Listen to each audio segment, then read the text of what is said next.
Oh my god, guys. This is what I've seen in the travel vlogs. It is beautiful. Still got my Hawaii bias though. And this kind of does look like Hawaii, but bigger rocks.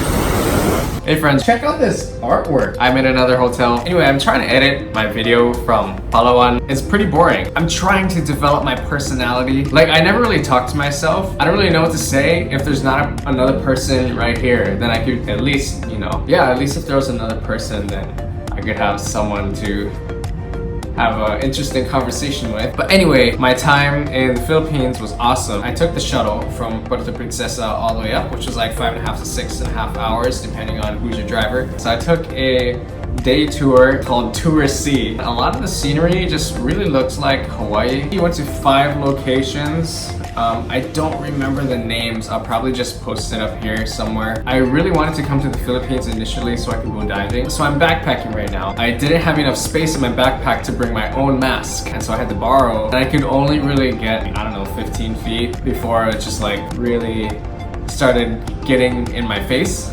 Really started getting annoying in the mask. Yeah, the boat rides was really nice. So I also did a hike. It was very short and easy. It was 700 pesos, so that's like $13.50 US. Yeah, my time in Palawan was awesome. I met a lot of great people at the hostels I stayed at. I hope you enjoy my clips. If not, whatever. Hopefully the next video would be better. Anyway, hope you guys have a great day, and I'll catch you in the next video. Take care. Bye.